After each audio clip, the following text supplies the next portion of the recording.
Hello everyone, today we continue for our historical regional series, our history of Florence, covering specifically the 12th century. The other regions, cities scanning is usually more brief, however, it's pretty obvious that in the case of Florence, not just because of her historical importance, but the very high level of documentation, we're going to take it a bit more slowly, also because I don't think we're going to repeat this like what I make. Of course, we're going to make lots of videos on the same topics, but as such, right, not as part of a chronological series. In fact, even this historical regional one is really aimed at providing that sort of background and sort of essentials in a evidential sense that can be followed entirely throughout the Middle Ages in this case, and then you can watch other videos more or less connected with this. We made lots of them. For example, recently I made a video about the Battle of Montaperti. The next chapter, the 13th century, will of course discuss that, but in this case from this more linear point of view, and so they sort of integrate one another. It's very simple. You're acquainted with that. For the new subscribers, just know that this is a normal modus operandi, and there is also a pretty tidy playlist series that you can check out with all these themes well piled up, framed, and ordered. Now, we have seen in the last chapter how essentially Florence developed a great deal under the signory of Matilda of Canossa, formally sticking to the local feudal order, that in that case, however, belonged to the Guelph faction, given that Matilda was supporting and being supported by the papacy.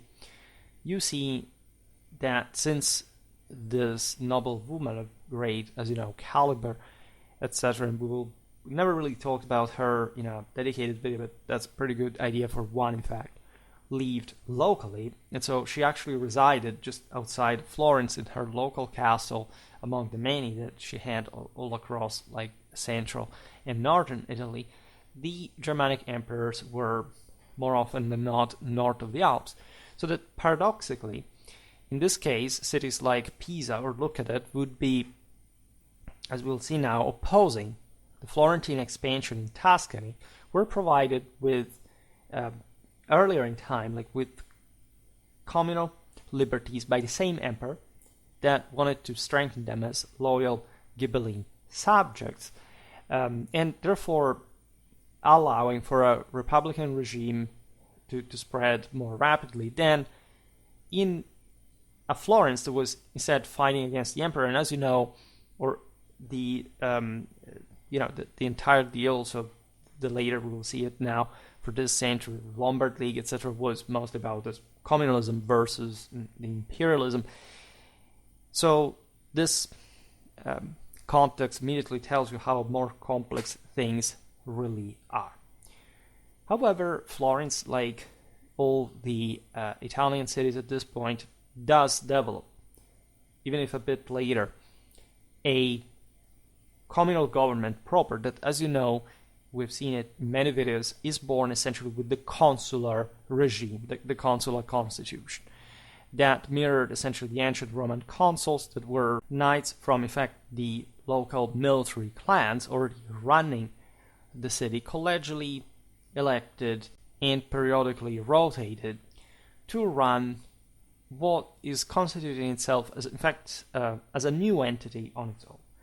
I will not digress on the communes, because we made so many different videos explaining how literally they were born, and also looking at all the Italian cities that were in fact developing in exactly the same way in the span of a few generations, at most from one another. Usually it's in fact the end of the 11th, the beginning of the 12th century.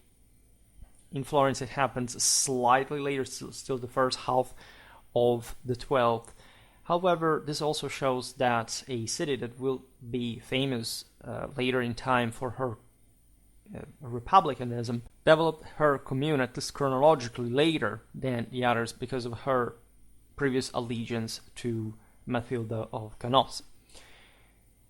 As a matter of fact, the Florentine commune, since its beginning, is very advanced because the city is fastly growing, and we will see now how actively this was carried out in terms especially of territorial expansion. So we'll look at the documents for the communal foundation. We do not know, and this is really normal in general, how and when the consular constitution emerged from the concrete local reality, right? We have this dating system that in fact refers to the first known consuls, also in the other cities, but we understand and that we used to be safe just to say, okay, this is the historical evidence, but as a matter of fact, they would have existed before, and of course, already from some time, de facto, the city power had been working toward that direction. This transition must have occurred, just like for the other Italian communes, spontaneously. However, also influenced by the similar regimes that, as we were mentioning before, had already emerged in Pisa. It was a very strongly Roman, but also Ghibelline-minded city, and Lucca, that was in part also a rival of Pisa, but temporarily also against the same Florence of Guelph orientation. Now, the earliest known consuls are, in Florence, Burellus, Florenzitus, Brocardus, and Servolus, who appear in a document dated March the 19th, 1138. This is conventionally the birth of the Florentine commune. Little is known, however, about the governance methods of this initial commune, as documentation concerning administrative acts is virtually non-existent until around the 70s of the 12th century. This is also really normal. The evidence that we gain to know that the consuls and thus the communal government existed is simply like, a public affirmation of the existence of such power. And say the consuls were there, they presided over that assembly or whatever, and they're recognized officially in these formal documents as such. However, we do not have literally the individual constitutions simply laid out for us. That communal history is still connected with a very strong degree of private power. These are not city-states already. That will essentially start happening from the 13th century if we are very specific about the institutional essence of the story. However, it's good for us. We know that in a given year the number of consuls reached 12, 2 for each 2-month period. Yes, it's crazy. They changed them that fast, and this was especially a Florentine thing that would remain later also for other governmental figures. Because the city was, of course, important and, of course, for a particular political and social balance tending towards that more Republican bias, so they were more cautious regarding, say, any given leader who could simply hegemonize power. The councils, of course, were supported by a council of 150 bonomini, so good men, men of faith. This is a juridical expression for, say, local notables that would swear publicly to certify certain legal issues, people that the community relied on. And 4 times a year by a general assembly of citizens. This is also completely normal. The communes are run by a set of officials, councils, and other groups. This is how the entire Middle Ages really works. The universitates, the corporations, other groups, and so on. It's all a very complex and hierarchical clienteling system, of course. The criteria for attaining these positions and their respective functions are not precisely defined either, historically. In practice, it is believed that the influential families predominantly control the political life of the commune, as it would be obvious. Of course, the history of Florence truly begins at this moment in a symbolic sense, speaking of the commune and her medieval endeavors. Not only because the history of the city differs from the broader narrative of the mark of Tuscany, but also because the forces operating within the city now share a common goal that characterizes Florentine politics in this first century of the Commune. That is the conquest of the countryside. Right? As soon as Matilda dies, or actually even just before that, the Florentines are already equipped, and that's what the Commune basically gets down to also in the other cities, towards this expansion within the city district that has to be, of course, completed because it's full of noblemen, essentially of lords of feudal figures in the countryside, but also against the other communes, which is very typical of the Italian world. Of course, also in other countries, some cities had issues with one another, but there was never, except for Italy, properly the idea that the city would end up conquering another and ruling over it in the system. And partially because, of course, of not just the very strong Romanization and urbanization of the peninsula, but also because of the absence of an imperial or royal authority for most of the time that also couldn't and wouldn't be able to do much in order to contain this phenomenon. In fact, as it is typical for other communes, Florence at this point was expanding her communal power in the wake of the same pre-existing authorities, districtuation, in this case properly and gradually from the feudal jurisdiction that the same commune was coming to challenge in the case of the individual lordships, and placing these under the authority of the city. This is very peculiar of Italy. You have the communes that fundamentally start subjugating the lords of the countryside, and expanding in some cases also in the name of, for example, the bishop-count authority that had been a big thing since the 10th century. Now, these advances in external politics are particularly well documented, while the internal constitution, as we said before, the consular one, remains shrouded in obscurity.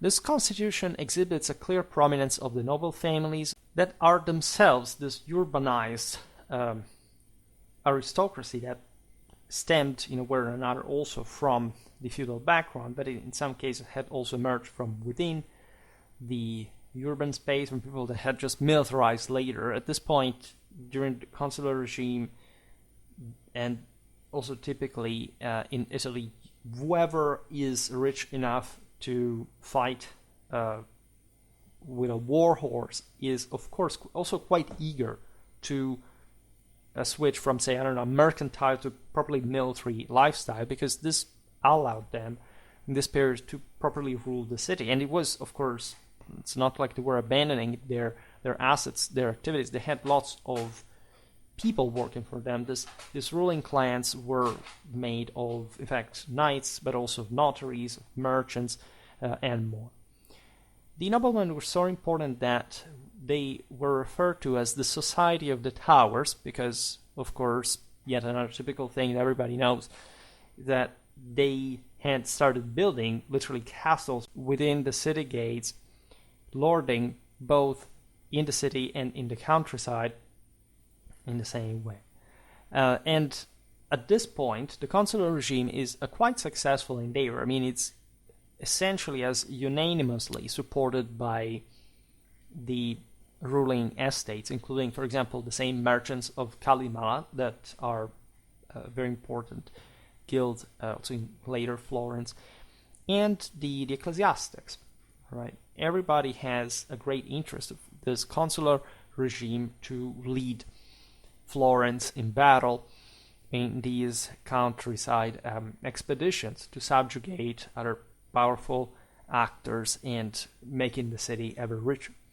This internal dynamic remains overshadowed because the supreme objective of expanding the community to the countryside aligns with the interests of all members, and the city nobility reinforces its land holdings. The merchants find their trade routes open, and the bishopric strengthens its jurisdiction as it begins to overlap with the civil one of the same commune. In other words, there wasn't too much to write down about it or to regulate. There were just so many forces involved in this expansion that the consular knightly regime is such because it has an eminently military nature required to lead the struggle. By uniting the countryside with the city, the goal is, of course, to establish equivalence between the district and the diocese. So to homogenize the communal rule over all this territory. It is this environment of harmonious citizenship that chroniclers celebrated in contrast to the subsequent era that became more factional with greater internal strife. Famously enough, Dante juxtaposed with his own time this 12th century, referring to it as the Florence of Cacciaguida, that was great-grandfather of his, allegedly, that had been a famous Florentine crusader. Dante praises essentially the simplicity, the moral costumes of the time, referring to also specifically, in fact, knightly aristocratic background from which he himself came from. He was a member of, right? Never think of Dante just as a poet. He fought as actually an elite knight at the Battle of Campaldino and knew his deal in that regard. And so this past, no doubt, was very appealing to him. It was a golden age of unity and of independence. According to more recent studies, it was during this phase that the urbanization of noble families and the older aristocracy, who claimed rights over the countryside and were part of the feudal tradition themselves, became firmly established. As we said before, there is not just an alien world of the city that rises over the nobility of the countryside. They were essentially the same people. The point was, do you side with the communal government and you allow essentially this urbanization and compaction just there, or do you want to remain the scattered aristocratic landowners outside of the bigger center?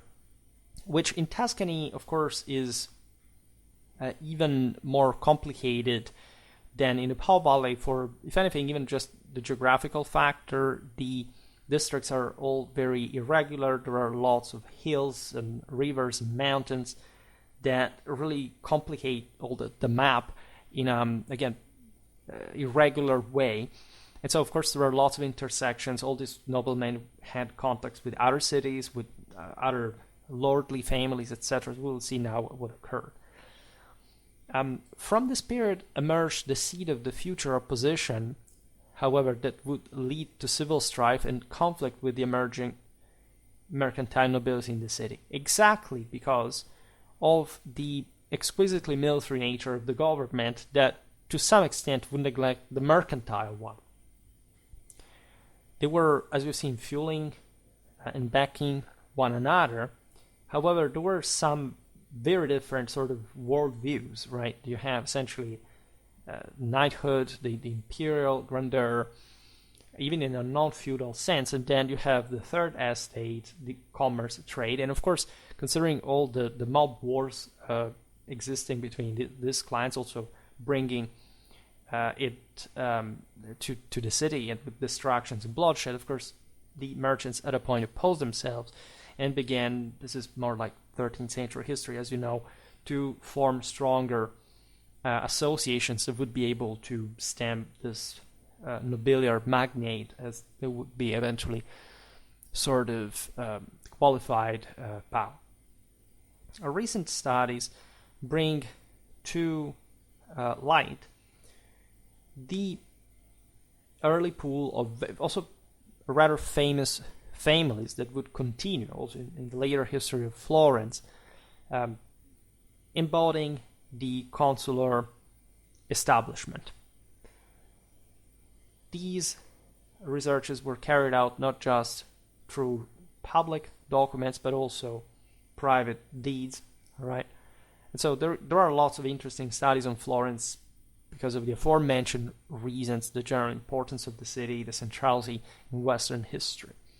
And looking at these, we have the Adimari, the Amidei. These are very famous families, the Ardenghi, the Brunelleschi, the Buondelmonti. So all these names, as you know, recur quite significantly in Florentine history, the Caponsacchi, the Donati. Here we could make a list, but Brunelleschi, for example, as you perfectly know, is the author of the Dome of St. Mary of the Flower. Think about Corso Donati, that was Florence Catiline, for example. You have the Fifanti, the Gherardini, the Nerli, the Porcelli, the Scolari, the Uberti, the very famous Ghibelline leaders. We're talking about Farinata in the video about the Battle of Montaperti. These were certainly present from the outset of Florentine communal history due to their public offices. Again, they were a blend of older feudal nobility and more, humbly emerging aristocratic families. They, however, shared at this point probably that knightly lifestyle. And later you would have, in fact, further newcomers, the Giugni, the Rossi/Jacopi, the Sacchetti, the Giandonati, the Cavalcanti, that was famously a house provided with the friend of Dante that he exiled and eventually would die actually of malaria, really influencing the poet's life and work. The Chiermontesi, the Gianfigliazzi, the Pigli, Zizzi, Soldanieri, Squarciasacchi, Strozzi. Think about the Strozzi plot against the Medici later on. The Medici also appeared fairly early in time, not this early, but they were around already. You have the Tedaldini, the Tornaquinci, the Vecchietti della Tosa, della Bella, the Guidi counts were very powerful in Florentine countryside. As we'll see now, the Giochi, the Lamberti, the Infangati. Some are minor, but Barucci, Cipriani, Avogadi, Visdomini, etc. Visdomini, for example, is a typical name coming from the post-Carolingian era, which is the vice lord that eventually became some lord of his own, because, say, the lord had died or he had inherited some of it, his possessions or whatever. But even to extend the commune of a few miles outside the ancient circle, how many bitter factions against the castle nobility, and how much expediency to break with alternating blows the siege of especially two powerful count houses. One are the Alberti, to the north and west of Florence. The others we just mentioned are the Guidi, counts in the east, instead towards more like the Apennine. And this would last for a long time. We'll see it better, especially talking about the Battle of Campaldino. The Alberti had already been fought against by Florence at the time of the Countess Matilda. They were down the Arno River, so that would be sort of the more obvious direction of expansion for the city. However, these are essentially very involved families with the city itself. We're talking, again, a relatively few miles outside the city. This is really the beginning, right, of that communal territorial expansion. Against the Guidi counts, in Matilda's own good graces, it was necessary to wait for full autonomy of regiment, in fact, because she would protect them. They were a bit more of a, older blood and nobility that the Saint Canossa didn't want to, of course, to nimicate themselves, which, of course, later in communal times brings to this very bitter fighting. In 1125, in fact, you have the War of Fiesole, that is just, again, a few kilometers. Today it's basically a part of Florence, but as we've seen, it had been the older ancient settlement, of which Florence had been born from like a river port, right? And so there was this atavic hostility.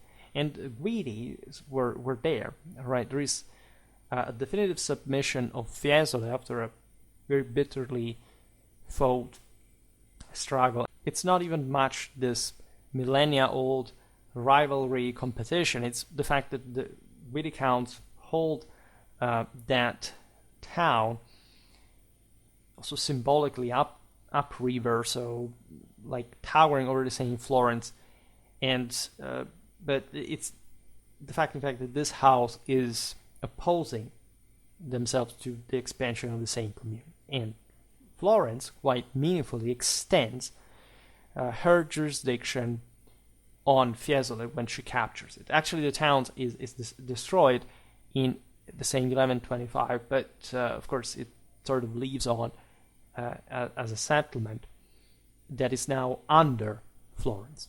The Florentines spared the Fiesole Cathedral, but the bishop was ordered to reside within the Florentine walls. As we'll see now, this is really typical. These lords, ecclesiastical, lay-alike, were forced to leave, at least for a while during the year, in Florence, to check them better, to connect them, to, if anything, oblige them to find contacts within the same city, and so bringing this power in. This is really typical of the commune that rises strongly also because of that.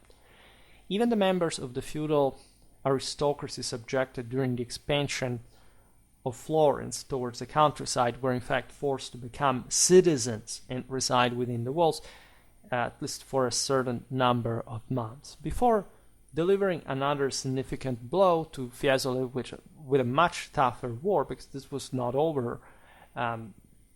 All these factions would sort of plot against one another to have this resurgence, the significance of which is well highlighted in the annalistic accounts, specifically the War of Monte di Croce from 1143 to 1153, still against the Guidi Count, right? Because they owned lots of other places in the countryside, so they hadn't backed down. The Florentine commune directed her arms towards the opposite borders in the territories between the Arno and the Elsa rivers, which were under the control, said, of the Alberti counts.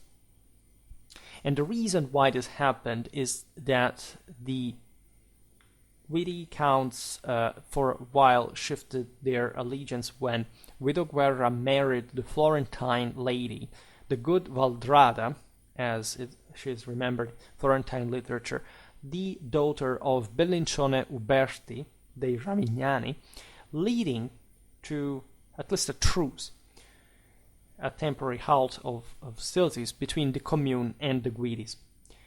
Nevertheless, wherever the Florentine forces advanced during those years under communal banners, they secured certain victories that simultaneously crushed both the feudal power and the ambitions of an imperial restoration, because as we will see now, of course, Florence was starting to be very important in the same Tuscany, threatening other Ghibelline loyal cities, and so acquire an ever greater international status, especially considering, and we talked about it in the other videos, the increasing importance of the Roman Frankish road that she dominated. It was really a Holy Roman Imperial matter as a whole. Although the empire maintained the matter of the Canossian assets and persisted in granting new investitures of the marquisate, these improvised vicars relied solely on the feudal lords who were adversaries of the city commune. We've seen it in the previous video. The Marquisate of Tuscany is not over. Made also other episodes on this, about the general survival, especially during the 12th century, of the feudal district. Here, essentially, the communes make the feudal districts evaporating more or less all across Italy, with a few exceptions. However, it is true that these districts are, at least from an administrative point of view, still alive when the emperors that do come to Italy, otherwise they would have not been emperors in the first place, but these German rulers reactivated their Italic government, which in some cases they did pretty well. And we made a bit about Lothar III and Conrad III's reigns, for example, were very good reigns for Italy. Her relations with the same rulers, they would do so by reestablishing the traditional imperial feudal vicars. And in the case of Florence, in the case of Tuscany, were meant to oppose a power like Florence that had sided with the papacy historically, and so also the Canossian inheritance, as you know, was a major deal far beyond whatever Florence had was controlling at that point.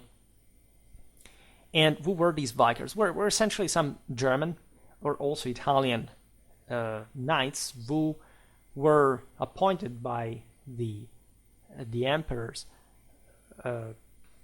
of this district's rule, and who could rely on all those who hoped on an imperial feudal coming back, trying to stem the Commune. That is essentially a novelty, so at the time they thought it simply could be thwarted.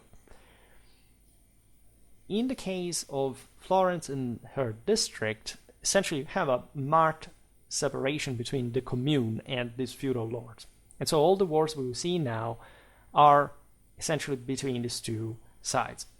As a result, the Commune was also victorious in general on the lords, because of course it was the stronger, more unitary center and capable, in fact, of co-opting these aristocrats itself. Not only expanded its jurisdiction, but also more clearly defined its own legal identity in relation to the authority of the empire.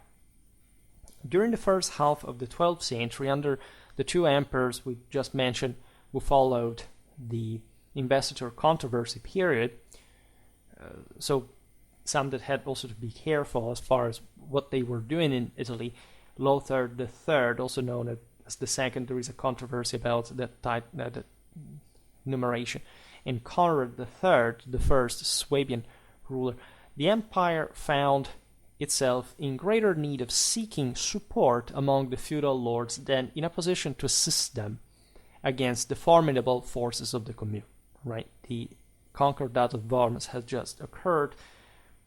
The Holy Roman emperors couldn't quite go with an iron fist in Italy because they had lots of things to settle in Germany with great effort.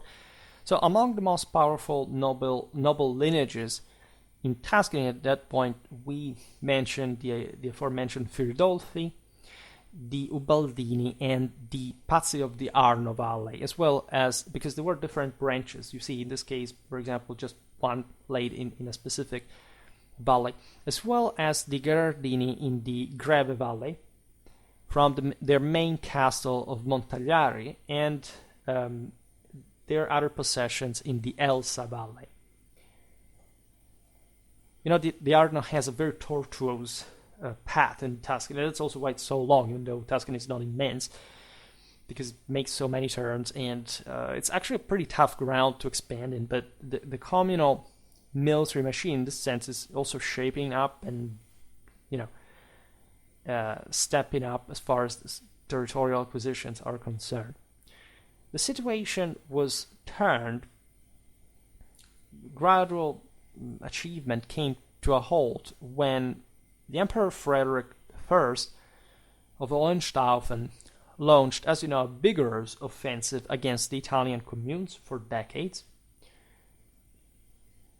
Tuscany was not the main theater of the operations, but it was still very important. It was essentially, after Lombardy, the most important land in the Italic kingdom, and so also for the emperors, as we've seen, just to count on. So this is a very particular moment. Most of the war is fought in Lombardy, but of course Tuscany here is watching very carefully and acting accordingly. The aforementioned campaign against the Guidis at Monte Croce marked the end of an initial phase of fortunate expansion in the surrounding countryside. The Florentine commune, in fact, was still too young to play a significant role in the coalition against the Swabian emperor. However, the struggle in Lombardy affected the future of all communal Italy, with, of course, direct repercussions on Tuscany during the various phases of that clash. In 1171, Pisa, facing difficulties in her struggles against Genoa, and the Emperor Frederick I, I made a video about the history of Pisa, and we just said it, they were normally Ghibellines, but at some point they also fought against Barbarossa, requested military support from Florence. Right?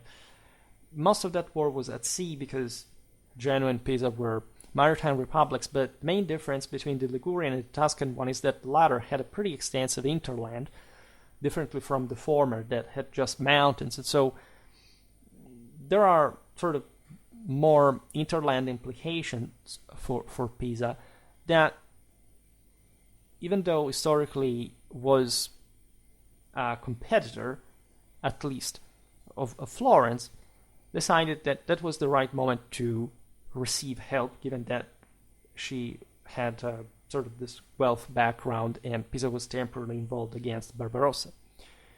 Naturally, this came at a moment of difficulty for Pisa, and the Florentine assistance was granted in exchange for several advantageous conditions for Florence, including a percentage of the revenues from the Pisan mint, which was a huge deal because Pisa was, at this point, essentially the second most important maritime republic, and had this very strong public tradition. So it had minting rights, and so they had very strong economical position. Florence would get a part of those public revenues, which tells you how desperate the peasants were at this point. There were also certain Pisan concessions regarding the transport of goods, and Florentine merchants within Pisan territories on Pisan ships, as well as the use of the port with reserved warehouses. This is very interesting because it shows you how Florence, that did not have a sea access, was essentially exploiting the Pisan medium to escort, to protect her merchants in the Mediterranean, across Europe. Consider that Florence will become the greater economical force in relative terms in the very world. I mean, it would become the richest city in the globe in the 14th century without having an access to the sea, and still at that point, actually, the peasants being in between at the mouth of the Arno River, so blocking her open access. They had to rely on Siena, that, as we've seen in other videos, had also the one about Montaperti, that had been, when Siena, in fact, was rival with Florence, the major issue in this world picture. Pisa was too strong to be so directly attacked. Florence counted on attacking Siena instead. We'll see it in the next episode even better. There are Florentines in the Pisan port with their quarter, so something similar to what the same maritime republics normally did with other powers out there. Given that these Pisan concessions were a big deal, Lucca and Siena became jealous and started some wars against Florence, fearing her overexpansion in Tuscany. They were determined to halt her advance. The temporary pause in the Florentine expansionist policies aligns also with the specific chronological terms that define Barbarossa's power in Italy. The emperor's banners, in fact, had been retracted since the moment of his initial incursion. Paradoxically, they were brought back into the field after the Battle of Legnano. Essentially, Florence at this point was actually supporting Barbarossa after all.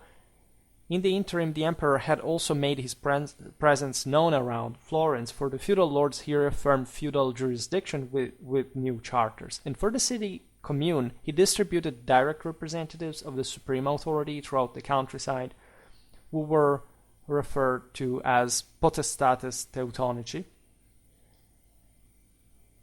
In other words, Florence had not opposed herself too much against Barbarossa, not to incur in his wrath. The thing changes once again after Legnano, so when Barbarossa is crushed and basically the entire European, Mediterranean, Levantine political assets are shattered, Florence tightened back once again the previously imposed ties on the nobility, coupled with the city's financial efforts for a clear recognition of her jurisdictional rights on them. But the Alberti were again attacked and more severely defeated. It's very interesting. So Barbarossa arrives, Florence is a bit shy, she doesn't do anything. She accepts these German vicars that are meant to somehow rebalance the situation in terms of feudal power as long as the imperial army is crushed at Legnano. Florence comes back and re-expands against these guys. And so also, by the way, now the relations with the other communes was changing. You see in this case of the expansion on the Alberti that, of course, Florence is pursuing, again, a westward expansion. It is coming closer to Pisa and Lucca, and so aiming at a closer connection with the sea. In 1182, the Tuscan town of Empoli was subjected by Florence into tribute, having already been a tributary to the Alberti counts, while the castle of Pogna was dismantled. This speaks, of course, of an important Florentine success westwards. In 1184, the castle of Mangona in Mugello, that is towards the Apennines in the east, however, met the same fate. So you realize that Florence has also this pretty early and precocious attitude to send military expeditions a bit all around in different directions, even in a very short amount of time. There was a very specific meaning for these directions. In particular, the first one opened the routes towards Pisa, as we've seen in the Arno Valley.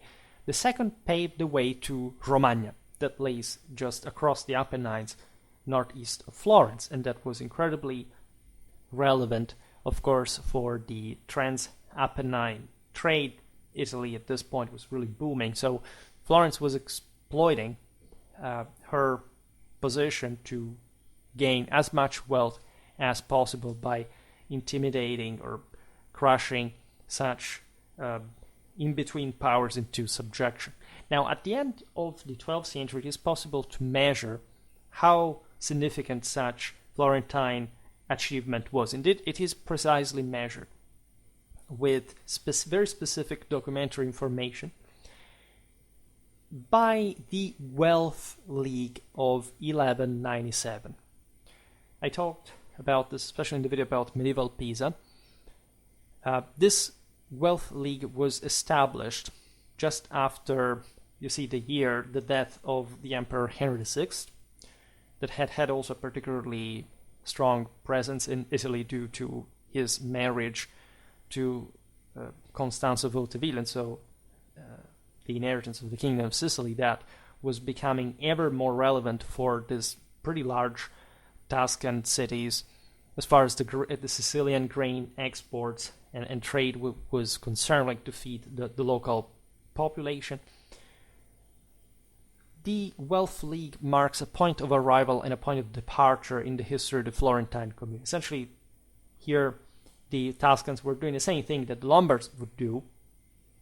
These cities, as we'll understand now, were ever more sort of intertwined with one another. Lombardy was a land of older alliances. However, here Tuscany is catching up quickly with such practices as well. Now, just as the essential reason in the 12th century was the conquest of the district, so that first program was surpassed in the 13th with the hegemonic or at least the hegemonic attempt of Florentine affirmation over the communes of Tuscany. In reality, an official consecration of the first achieved objective occurred in 1187 with the same diploma of Henry VI, that is the original diploma of Florentine autonomy, which signifies the legalization of the fait accompli, even though the recognition in the form of a gracious concession only partially reflects the true state of affairs. These recognitions were made in general as, the support of one or another center was really needed temporarily because of the political balance that would be a bit too complicated nationally and internationally now to explain. It is clearly evident from the stipulations between the Tuscan political forces, so cities and feudal lords alike, because of course the latter had not disappeared at all, and they wouldn't ever, and also in a very meaningful military sense until fairly late in time. And regarding this league and quasi-federation of Tuscany in 1197, wherein the parties mutually acknowledged the jurisdictions that had been established. In many ways, it was a recognition of the reciprocal spheres of influence.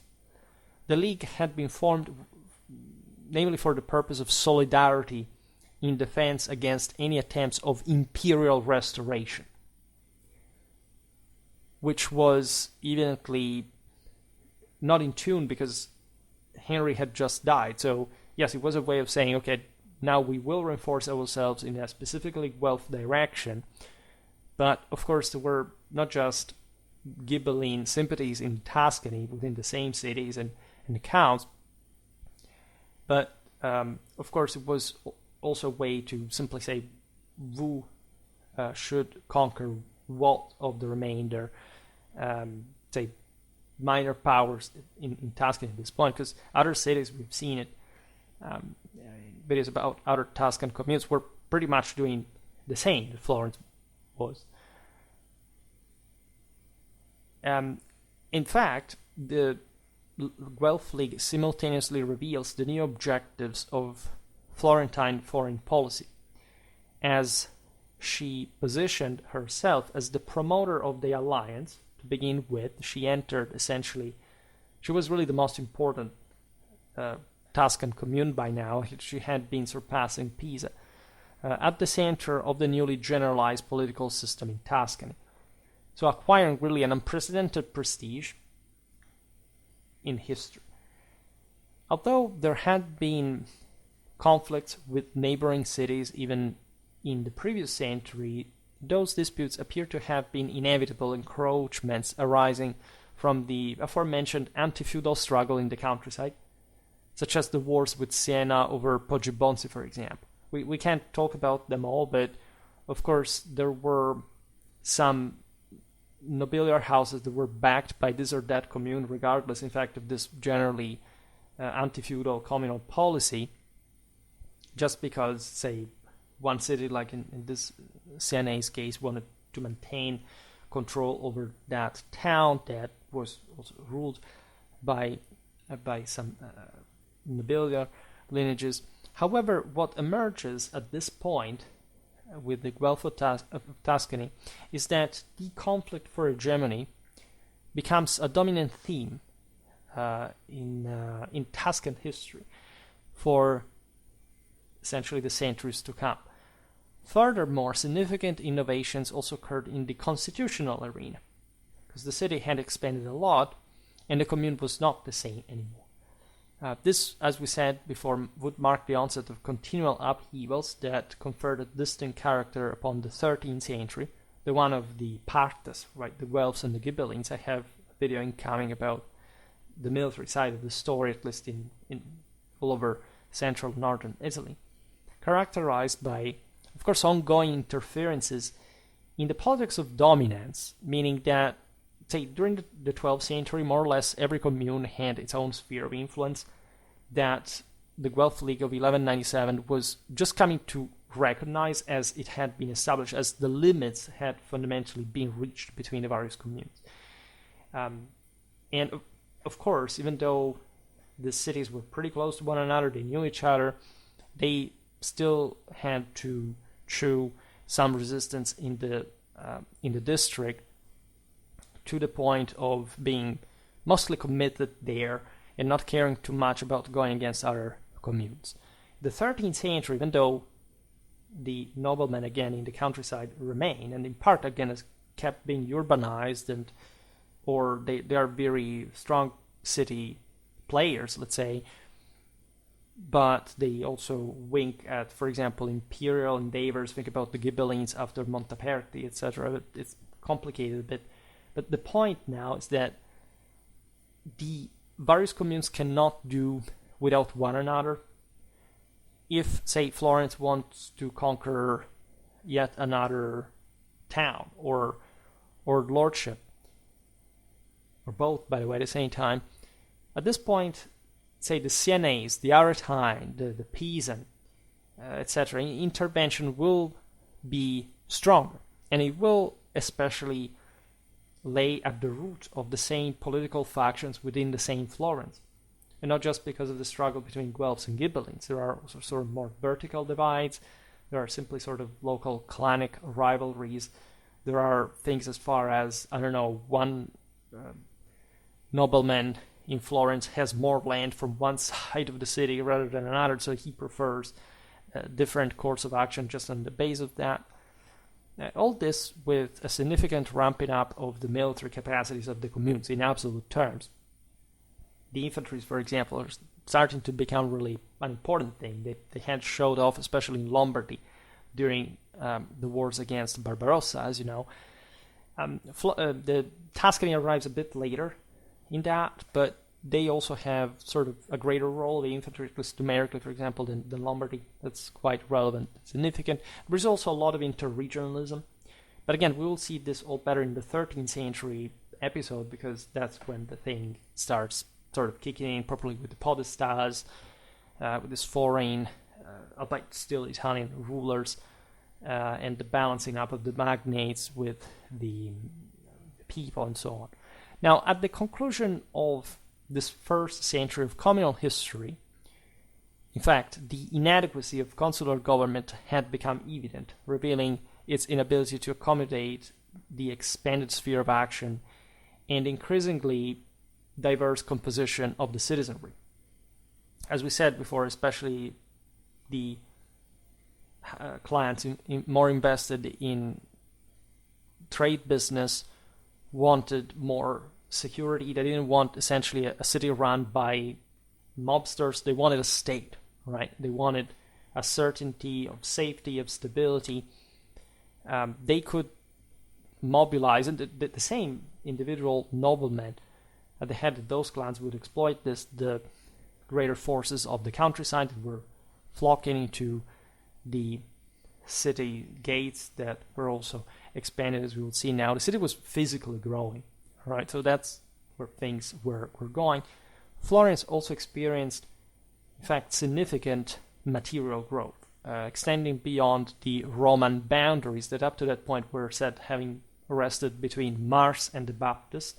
I made a video also about ancient Florence that explains this better. Mars was the tutelar god in Roman times, and John the Baptist, when the city was Christianized, which corresponded to specific areas of the Florentine historical center. There is the very center where the city had been born, between the Ponte Vecchio, the Old Bridge, and St. John's Baptistery. That's really the heart of the city, that by this point had already expanded into within the second circle. This is really typical of especially the Italian cities, that they built like a second, a third, even a fourth extra circle around the city compared to the Roman one.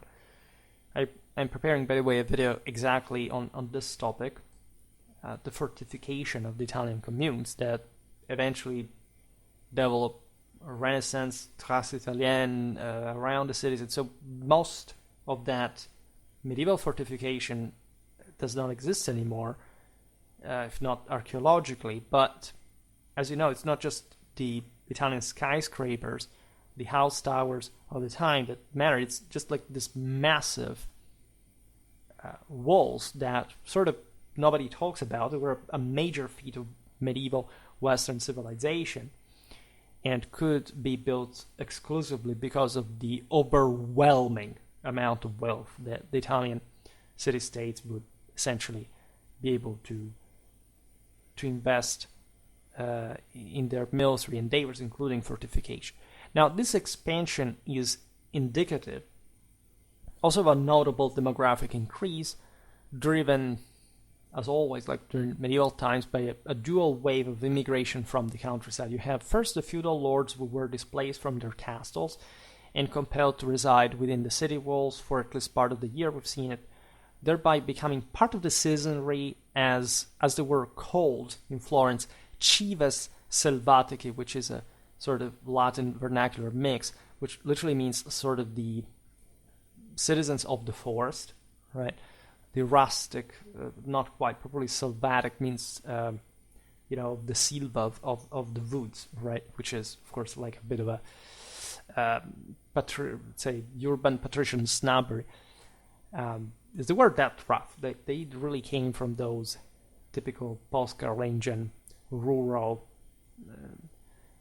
military backgrounds. And second, the influx of average rural individuals seeking to escape feudal servitude. That was also a thing, because you see it went in parallel with the pressure on the same noblemen that had thus yet another reason to go in the city, because most of their subjects, of their clients, would also transfer themselves there, protected by a city. And so if they wanted to continue having fortune, they would, as others before them, just urbanize, drawn to artisan trades by the industrial spirit of the civic centre. And it's an overwhelming growth. Consider that for the Italian communes it would be typical by the end of the 13th, the beginning of the 14th century, to have as many inhabitants within the city than in the district. An incredible demographic concentration. And these are big cities for medieval standards. Now, the effects of this phenomenon, of course, are apparent in the altered social composition of the citizenry, which was shifted from its original identity due to the forced inclusion of the countryside nobility in part, were naturally antagonistic towards the commune, and so retain all these tensions within it, especially as represented by the relatively limited pool of consular clans, and the growth of artisan collectives that foster the associative development of various industrial sectors, the corporations of the arts that start consolidating at this point, taking inspiration from the oldest organization, the art of Calimala. Consequently, the balance upon which the consular constitution was founded by now was disrupted, and a new constitution would emerge. Right? And it's precisely, in fact, from these altered conditions of the social environment that the substitution of the sole magistracy of the Podestà for the collegial magistracy of the consuls arises. It's actually a gradual replacement. The consuls keep existing for a while. The Podestà is a very famous institutional office in communal Italy in this phase that heads towards probably the statal direction. He is a guy from another Italian city. It can be also, it has in theory to be, as far as possible, at least not having progressed connections with the city, to be super partes allegedly. Then actually this institution is so successful that there are certain Podestà's families that specialize in the podestry of, in fact, one city. And so you have father and son, etc., because of course they had to habituate themselves to the local constitution, respecting that, and the Podestà having thus a juridical background, but mostly a military one. The guy has to command the army on the basis of the communal government's instruction. So he has to be a capable commander. There are, of course, as we said before, also phases of consular and Podestà's coexistence. However, it's undeniable that, of course, the consular regime is undermined by this. The first Podestà in Florence is Gerardo Caponsacchi, that was actually a Florentine, who could be also like a local in theory and in practice evidently. However, it would mostly be a foreigner. Later on, we are in 1193. The Podestà's transformation of the city fully matured in 1207. In fact, with the appointment of the first foreign Podestà. So this will persist in the future as a greater guarantee of impartiality. There's an undeniable pressure of new feudal forces at this time. They're not over yet. They haven't backed down. They have in part also reinvigorated themselves. The feudal world is still strong in Europe. It's still strong also in Italy. There are lots of also coming backs as far as different powers in the peninsula. We've seen the Swabians in Sicily. After their failure in the north, you have thus subsequent constitutional upheavals of the popular faction contributing to define the aristocratic character of the new magistracy. It's important also to acknowledge that there is just a more advanced level of maturity in the legal system of the Commune that is really heading towards something more compact and reliable. The Podestà's reform implies a broader understanding of representation of all the estates within the city. It's not to say that, the fourth estaters had much of a say, but of course these depended all on somebody else. And so there was this plurality of councils, of guilds, of estates that all had to balance one another in a very also precarious way. There's a beautiful book that is Najemi's History of Florence that explains in detail how this balance really worked, like what were the major houses, the major guilds, lesser ones, and you understand just so much from all the divisions, the sort of the shifts, etc. Needless to say, because of such plurality, the apparent concentration of power results in a genuine expansion of the same base, meaning that the more stable the government, the more, of course, support it was getting, the more power sharing existed in the city. This constitutional innovation does not merely pertain to the highest hierarchy of communal society. It extends to the achievement of the city assemblies that have become more robust and self-aware, and are the ones that really control a great deal of, say, the vital parts of the city. Say, for example, the greater issue of the city. That's also why they extended in the district to begin with, was of course the agricultural supplies. These were massive cities, and that's why they needed to listen to those who supplied the same center in order to govern functionally. They had to regularize a lot of administrative practice. This required a power concentration. If you don't have a state, you can't really handle any of this power.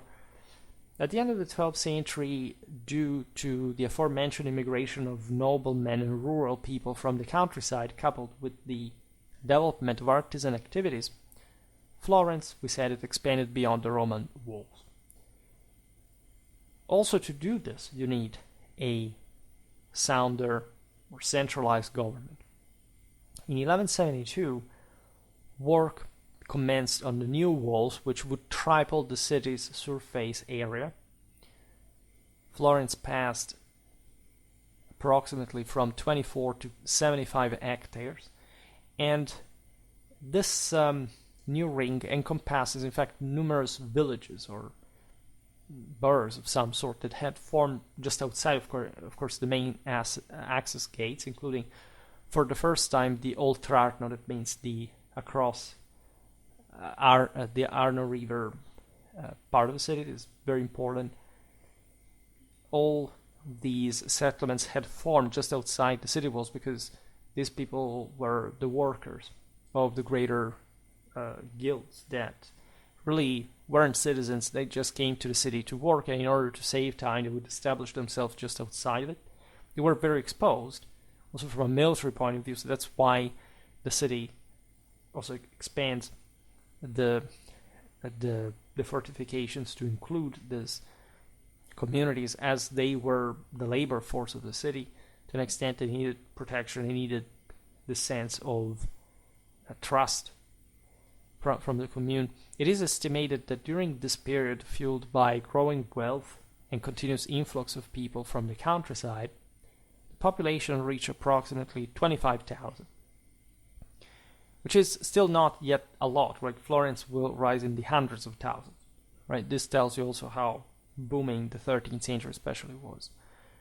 And this increasing population and wealth also brought about an initial intensification of social differences, which influence in turn the political landscape. Although within the Tuscan context, the city still holds secondary importance compared to Lucca, Pisa, or Siena. The entire 12th century witnessed significant growth in artisan production and remarkable expansion of trade.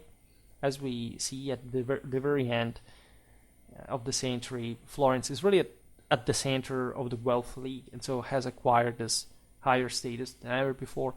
In the 13th century, it's really becoming the more powerful of the Tuscan cities. The river port on the Arno is flourishing, and the city, connected to the Via Francigena through the Arno Valley, is able to participate into the major continental European trade routes. The earliest records of the corporations of arts and crafts date back to 1182. Florence was famous, actually, I think, from the very beginning of the 12th century to have already a branch of her communal administration dedicated to the arts, which, like for the capital of humanism, the birthplace of the Renaissance, it sounds really appropriate, just for saying how we've seen it also in previous videos, how much Roman legacy, also general modes of inspiration, the city maintained. This is very evident also in the way the 13th to 14th century Florentine historians describe their city, their origin. Should make another video, especially explaining the Florentine historiographical production, how this came to inform essentially Western mindset from Villani, Compagni, and the same Dante, of course, in the other, but say in other authors in a much broader sense, but properly storytelling, right? The history of the world, the history of the city, the civic identity, something that the Florentines are incredibly self-aware of and are at the forefront in European history. Florentine merchants were already beginning, of course, to enter the broader European trade network with presence in many markets and establishing branches of their essentially precociously developing banking system, which mostly happened during the 13th century. But already at this point you have this generalized Florentine presence, even though, again, it's very important to stress they weren't maritime merchants at large. They could participate, of course they would, on somebody else's ship, but their trade capacity was already quite advanced. For example, semi-finished clothes arrived in Florence from Flanders and France, along with alum for dyeing from the Levant. With these materials, the Florentines refined and dyed the fabrics, ultimately transforming them into luxurious textiles that they resold abroad at substantially increased prices. The Italian city-states are very much into textile industry. We've seen it also in a recent video about medieval economy. They would come actually to not just to imitate, but to surpass the quality of Flemish textiles, and also many Flemish came to work in Florence, especially in the 14th century. So that would become one of the most important branches in Florentine production. Now, if not the first, as a matter of fact, aside from the financial activities. Additionally, during this period, as we just said, witness the birth of properly first banking activities. as we'll see, the booming moment would be for the Florentine Tuscan, at least the Guelph Tuscan banks, Charles of Anjou's crusade in 1265-66 that would open these Tuscans to the monopoly, the subcontracting of the Sicilian grain exports and more. So essentially the entire Guelph Neapolitan kingdom was at that point, and that's why the Guelph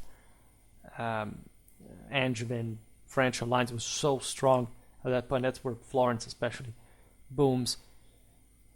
You have already at this point, however, significant banking profits, with certain risks, including the persistent threat of usury, accusations from the church, that was in theory illegal, then eventually the same church allows that in exchange for, they saying that profit was just the costs of maintaining the wealth.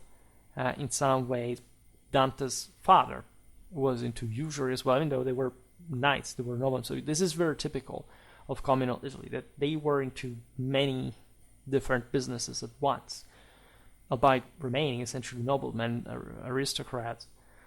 And within the urban cycle, all these powers, forces, energies brought to conflict, right? Becoming increasingly pronounced, taking on a cultural dimension rather than a solely military one, as especially the dying feudal tradition in Tuscany clashed with the emerging mercantile, manufacturing, and banking third estate, still depending on the nobility, but changing a great deal of mindset. The city's architecture, characterized by towering structures that served as genuine fortifications, reflected the state of perpetual conflict. Everything was fortified. This is very medieval in concept. The wealth owned by these clans is mirrored by those skyscrapers. And gaining control in the city is becoming ever more difficult. Of course, if you have the decisive majority of the population from your side, you can, but still you have to fight your way through this narrow city streets. That's also why infantry, the popular paramilitary militias are developing, and they're really scary also for the cavalrymen in the city. This is, however, the Florence of the 12th century, of the ancient circle of Cacciaguida, as remembered by Dante. So this seemed like a foundational moment of epos, of even tradition, of romantic ideals, like a suspense world between modernity and tradition. The Ubertis' attempt in 1177 to undermine the system of alliances among the so-called consorteria, which means those who share the same fate in a way, groups of several families. The source is a bit more than fate, it's theory, like I made a video about that in Augustan times because it was a deity that had to do with the lots of extractions. And so the idea is that you had to go through the same enterprise together, that governed the Commune, resulted in a bloody civil war that lasted approximately 30 years. Naturally accompanied by fires and devastation. From that point onward, the Uberti were labeled as supporters of the empire. This is particularly obvious. They would remain fanatically Ghibelline historically. They had rebelled actually in the name of the same empire, marking the beginning of the initial embryonic struggle between the emerging factions of Guelphs and Ghibellines that did not call themselves like that yet, even in Italy where the terminology actually affirmed itself.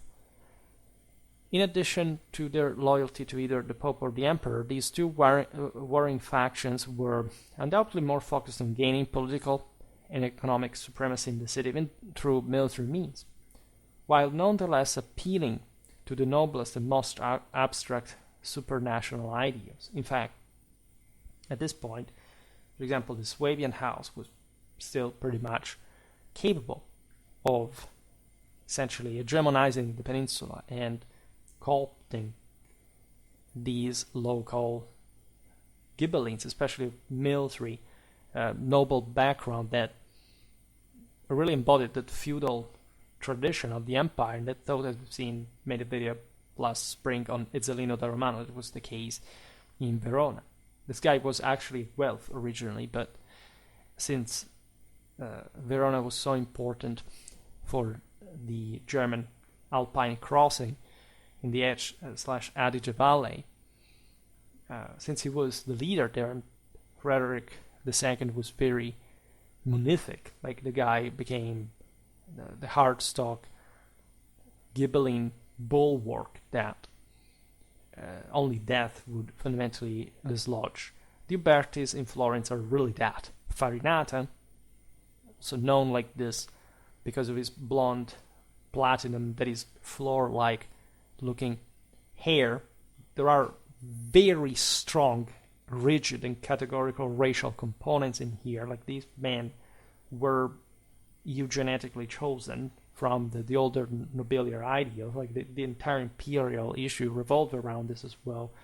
In fact, would be magnificently represented by Dante in the Inferno, exactly for that unyielding, like this sense of absolute rigidity and severity that even their body represented as great men-at-arms, by the way.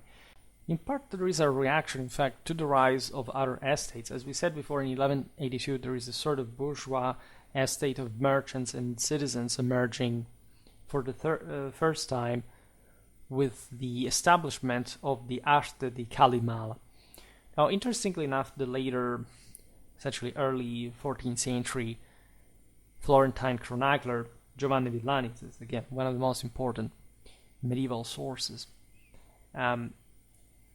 tells us essentially the thing may have started earlier. At least he, in his Nova Chronica, indicates the year 1150 for the consuls of the Arte di Calimala having essentially supervised the factory of the Opera di San Giovanni. And this marked the inception, the fact of a first corporate association of merchants that acquires such institutional role, and that had forced essentially themselves now into power, having been instead previously excluded from the same, an evident indication that the monopoly, once exercising those prerogatives by the ancient aristocratic families, was over. Again, here we understand aristocratic in a sort of post-traditional sense, but here we mean that also this third estaters, as a matter of fact, were very much, especially because they were particularly rich, sharing that aforementioned knightly lifestyle. All these people provided their own knights, their own military, so it's not, again, you say the third estate, you have to imagine just the bourgeois merchant townmen just making trade like you see, I don't know, in medieval Flemish towns. These are city-states, and in Italy, the individual say elites, the establishment are so rich and so powerful that they do equate to a feudal estate elsewhere, like in terms of individual political involvement, military capacity, and so on. So it's really, of course, exceptional. You can't say it's exceptional in the Middle Ages in the sense that Italy is heading to 1/4 of the entire continent population. So it's the exception just because it's Italian, but it's such a massive chunk of medieval history that you can't quite simply condition it like just this is the only one. No, that there is a veritable universe within these communes that historiographically, if you don't know, it's kind of over. Like, you can't understand medieval Europe otherwise. If anything, because all the money passed through here. So, it's a pretty powerful indicator of what we're talking about. Now, in 1193, there is a new insurrection led, an umpteenth one of the Uberti. This time, however, also supported, and this is interesting regarding that imperial Stoic rigidity, by such emerging third estaters, merchants and artisans, that abolishes the system of consuls with the approval, by the way, of the same Emperor Henry VI.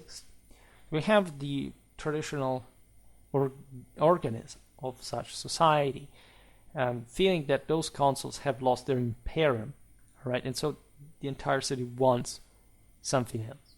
Although the system would actually be reestablished 4 years later, the crisis was evident, and there isn't really much that now can be done to simply come back to the old times. As we will see, the 13th, the 14th century are really the peak of Florentine power and wealth and achievement. The only aspect being actually that, especially with the wealth hegemony, this sort of more also mercantile bias of still an otherwise pretty aristocratic government, there are lots of military defeats. Right, Florence struggles against Pisa, Lucca, Siena, etc. To an incredible degree. They're defeated by these that are much at some point also very, very well balanced political institutions, especially Pisa, right? But also Siena. We have seen it in the aforementioned video on Montaperti. Like there are tougher systems that are able essentially to contain what is also financially an incredibly powerful center. Doesn't even necessarily have to conquer manu militari. These various centers can simply subsume them into financially subjection, we can say. And that, however, albeit being by the early 14th century the richest city in the entire globe, does not yet have even technically a provincial scale, but this, regional, because regional in English at this convention is meant like, I don't know, the size of an entire country. Of course, take Tuscany. In other languages, Tuscany would be a region instead, like in size, depending on what you mean. But just bear in mind that there is an incredibly powerful force behind this, aside from also the territorial extension we're talking about, among the single strongest forces in medieval history, that get also routinely, and I say this especially as a military historian, not even underrated, but simply ignored for sheer lack of education, even by some alleged medieval historians. And there is really a lot to cover about this. Histories will be particularly evident probably in the next 3 chapters, because I imagine here we have to talk distinctly about the 13th, the 14th, and 15th century, respectively, for Florentine history, because it's just that big, right? I don't think we would, maybe with Venice we will do something similar. With Milan, it just actually took a couple of videos, but also in that case, it's because we know slightly less documentarily. It's not because Milan was, in fact, actually the greatest power in central northern Italy. So there's really never enough about the Italian communes, because it seems to me that nobody covers them. People have some sort of weird idea of sometimes being, I don't know, niche provocative. First of all, illustrating it, that they actually think themselves as some sort of secondary thing, and otherwise just looking at things like Venice, for example, that, yes, are important, but it's just because it's Venice, because of the myth that was created around it, mostly in the Anglosphere, pop culture, also from later times, not because they actually know anything about actual communal history in Venice or elsewhere.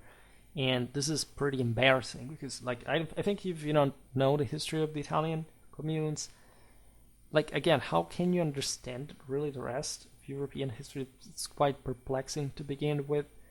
And so equally, how are they? I'm just Googling it. I'm not actually Googling it, but YouTubing it now. Of course, there's just my videos on it. If you search for Italian communes, fortunately, there's a place. I'm literally the only person talking about them. Yeah, or if there is something else, it's 12 minutes long, and this is incredibly weird. Well, I'm glad at least we have this coverage, that for everyone actually searching for this, there's a fair Schwerpunkt coverage. The thing I don't understand is how, in fact, a 12 minutes video can get not more views than my own by this point, but just for somebody with 62 subscribers, how that is even remotely possible. It's not even that there is this great interaction here. There is actually an incredibly poor video that I see here.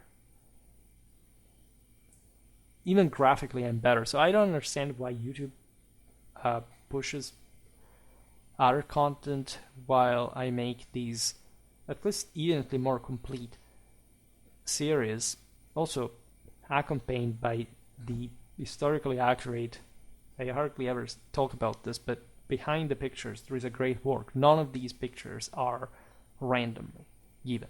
It's not like it talk about medieval knights for